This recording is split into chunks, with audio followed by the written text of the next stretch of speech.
The crystal glasses clinked as my sister Amanda raised her fourth toast of the evening. To Daddy's 60th birthday, she beamed, and to wise investments. That last part was aimed at me, her signature subtle dig. I sipped my wine quietly, watching the family dynamics play out around our father's massive dining table. The same table where 3 years ago our grandfather's will had been read. I'm Sarah Mitchell, youngest of 3, and according to my family, the only one who squandered their inheritance. If they only knew that my squandered $2 million had just turned into $8 billion yesterday. Sarah, darling, my mother's voice carried that familiar note of disappointment. I noticed your car's getting rather worn. Are you sure you wouldn't like to discuss financial planning with Amanda? She's done so well with her inheritance. Amanda preened, her designer dress and diamond earrings screaming success. The investment firm's portfolio is up 12% this quarter, she announced. That's on top of the beach house appreciation. My brother Michael, the middle child and sensible investment banker, nodded approvingly. Smart moves, Mandy. Unlike some people's, what did you call it, Sarah? Tech venture? I adjusted my deliberately modest sweater. No designer labels for me, not yet. Something like that. Speaking of which, my father set down his fork. Your mother and I are concerned. That inheritance was meant to secure your future, not fund some computer experiment. If only they could see my private island in the Pacific. Or the penthouse in Manhattan. Or the fleet of cars I kept hidden in a warehouse across town. But tonight wasn't about that. Tonight was about timing. Amanda's right, my mother sighed. She invested wisely. Property, blue-chip stocks, secure bonds. While you... She glanced at my second-hand watch. Well, at least you have your little consulting job. That little consulting job was actually me running my tech company, Mindframe Technologies, through a series of shell corporations. The same company that was about to shock the business world. Tell them about the new yacht club membership, Michael urged Amanda. That's what smart inheritance management looks like. Amanda lifted her chin. Well, since you mentioned it, Morgan and I just got accepted to Golden Harbor Club. Very exclusive. Not that some of us would know about such things anymore. My phone buzzed silently in my pocket. Right on schedule. I just worry, my mother continued, swirling her expensive wine from a vineyard I secretly owned, about your retirement, Sarah. You're 32. The inheritance could have set you up for life like it did for Amanda and Michael. Instead, Amanda smirked, you threw it all away on some app idea. At least I invested my share wisely. The family's smart TV mounted on the dining room wall had been playing CNBC quietly in the background. Suddenly the breaking news alert chimed. Speaking of investments, I said softly, nodding toward the screen. The headline flashed, breaking. Tech giant acquires Mindframe Technologies for $16 billion, largest acquisition of the year. My mother's wine glass slipped from her fingers, shattering against fine china. Amanda's fork clattered onto her plate. Michael choked on his bourbon. The newsreader's voice filled the stunned silence. In a shocking move, Mindframe Technologies, the secretive AI firm founded by Sarah Mitchell, has been acquired for $16 billion in cash and stock. Mitchell, who started the company with a small inheritance. That's not possible, Amanda whispered, her perfect composure cracking. You wasted your inheritance. Everyone knows that. I pulled out my phone, checking the official notification. Actually, I invested it. Just not in yacht clubs and beach houses. 16 billion? My father's voice cracked. But you drive a used Honda. Amazing what you can accomplish when people underestimate you, I replied, standing to retrieve my coat, my real coat, the hand-tailored Burberry I'd kept hidden in the hall. By the way, Amanda, about the Golden Harbor Club. I bought it last month. Consider your membership revoked. Michael was frantically Googling on his phone. There's more, he said weakly. Forbes. Wall Street Journal. They're all running the story. Tech's hidden billionaire. The stealth startup queen. Sarah, how did we not know? I smiled, remembering all the family dinners where they'd lectured me about responsibility. All the snide comments about wasting my potential. All the times Amanda had showcased her wise investments while mocking my choices. You didn't know, I said quietly, because you saw what you wanted to see. The irresponsible youngest child. the tech dreamer. The one who wasted her inheritance. My phone buzzed again, my actual assistant, not the temp job they thought I worked. Ms. Mitchell, the private jet is ready. Tokyo office needs you first thing tomorrow. Private jet. My mother's voice was faint. One of 12, I confirmed. Along with properties in 7 countries, a tech campus larger than Google's, and yes, Amanda, a much bigger yacht than the one you bragged about last Christmas. Amanda's perfect makeup couldn't hide her shock. But you live in that modest condo. A unit I keep for family visits, I corrected. My actual residence takes up the top 3 floors of that new tower downtown. The one you called new money trying too hard last month. Why the deception? My father demanded, still staring at the TV headlines. Because you taught me something valuable, I replied, checking my real watch. A Patek Philippe worth more than Amanda's beach house. Success is sweetest when no one sees it coming. The morning after my father's birthday dinner bombshell, I sat in my actual office, the 100th floor of the Mindframe Tower. Floor-to-ceiling windows offered a perfect view of the Golden Harbor Club, where Amanda was probably still processing last night's revelations. Your sister's called 17 times, my executive assistant James reported. Your brother's trying to reach you through LinkedIn, and your mother's already changed her country club bio to mother of tech visionary Sarah Mitchell. I smiled, scanning the morning's headlines on my digital wall. Mindframe's $16 billion acquisition shocks tech world. Sarah Mitchell, the heiress who turned millions into billions. Inside the world's most secretive tech empire. The Wall Street Journal wants an exclusive, James continued.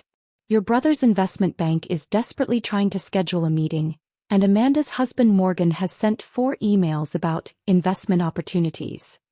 My phone buzzed, a text from Amanda. Family emergency meeting at mom and dad's. No, this isn't a request. Before I could respond, James's voice came through again. Your mother's in the lobby. He's brought photo albums. I checked the security feed. There stood my mother, clutching old family photos, dressed in her finest, probably hoping to run into press photographers. Send her up. And James? Pull up the Golden Harbor Club ownership documents. Minutes later, my mother entered, faltering as she took in the space. The ultra-modern design, the technology, the clear views of every property I'd acquired while they thought I was failing. Darling, she managed, we had no idea. Clearly, I replied, watching her eyes dart around, probably mentally calculating the office's worth. Though you didn't care much about my ideas when you thought I was just wasting my inheritance. She clutched the photo albums tighter. I brought pictures, for the press, from your childhood. They'll want to know about your early years, your family support. Support. I raised an eyebrow. Like when you told the country club I was still finding myself last month. Or when you suggested I get a real job at Amanda's firm. We were worried about you. Living in that small condo, driving that old car. While building this, I gestured to the empire around us. Every property you see from these windows. I own it. That new tech campus on the river? Even Amanda's precious beach house neighborhood. I acquired it through a shell corporation last week. My phone buzzed, another message from Amanda. Mom's gone to talk sense into you. Don't do anything rash about the club membership. Too late, I murmured, then addressed my mother. The acquisition closes in an hour. I have meetings to prepare for. James will show you out. Sarah, please. She stepped forward, photos spilling onto my desk. We're having a family dinner tonight. To celebrate properly. Amanda's already invited the Reynolds, their sons in venture capital. No, I cut in. Amanda's not inviting anyone to the club. Because effective this morning, the entire board's been replaced. Amazing what you can do when you own something outright. James appeared at the door. The acquisition team is ready, Ms. Mitchell. Thank you, James. I turned back to my mother. Give Dad my best. And Mom? Those photos won't be necessary. Forbes already has an exclusive on how I built this empire while my family was busy underestimating me. As security prepared to escort her out, my phone lit up with a message from Michael. The bank's directors want to meet. We could collaborate, keep it in the family. I laughed, typing back, interesting offer. But I already own 30% of your bank shares. Check tomorrow's announcements. Because this was just the beginning. The acquisition would double Mindframe's value. The real estate holdings would reshape the city. And my family? They were about to learn that sometimes the child they dismissed as irresponsible had actually been choreographing everything all along. The acquisition signing ceremony at Mindframe Tower's Grand Hall buzzed with energy. Tech journalists jostled for position, cameras flashing as I stood in a perfectly tailored Alexander McQueen suit, no more pretending to shop at department stores. "Your family's here," James murmured. "All of them." I glanced toward the media section. There they were, my parents, Amanda, Michael, even Morgan, all dressed like they'd been supporting me all along. Amanda was already networking, probably claiming she'd always believed in her sister's vision. My phone buzzed with a text from Michael. "We need to talk. Family meeting tonight. The bank's board is very interested in any potential partnerships." I smiled, typing back, "Actually, check your email. Your bank's ownership changed hands an hour ago. Hostile takeover. Guess who's the majority shareholder?" The ceremony screens displayed Mindframe's stats. Acquisition price, $16 billion. Market impact, largest tech deal of the decade. Post-merger valuation, estimated $30 billion. "Ms. Mitchell," a Bloomberg reporter approached, microphone ready. "Your sister Amanda told us she was an early supporter of your vision. Would you say family backing was crucial to your success?" I caught Amanda's flinch in the crowd. "Actually," I replied, loud enough to carry, "I succeeded despite my family's constant criticism. They thought I'd wasted my inheritance.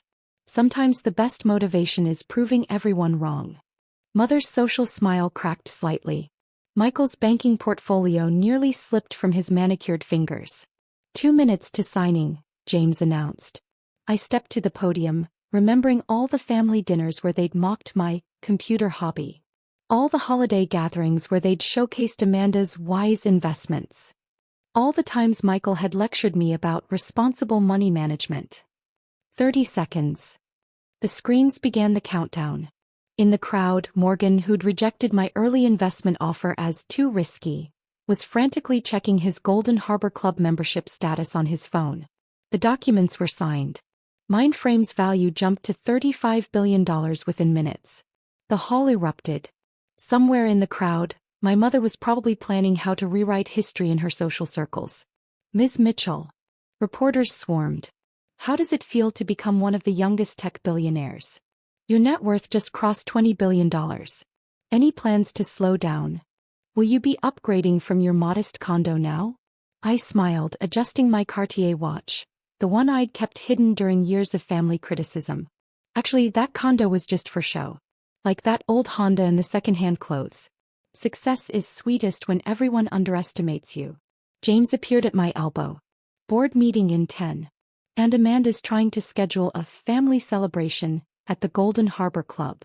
Tell her the club's closed for renovation," I replied. "Indefinite renovation. Oh, and her beach house? The neighborhood's being rezoned. For my new tech campus." The ceremony screens showed the final numbers. My phone buzzed constantly, distant relatives, old friends, former critics all scrambling to connect. A message from Amanda caught my eye. "The club members are panicking. Please, we can discuss this." "Should have thought about that before spending 3 years mocking my investments," I murmured.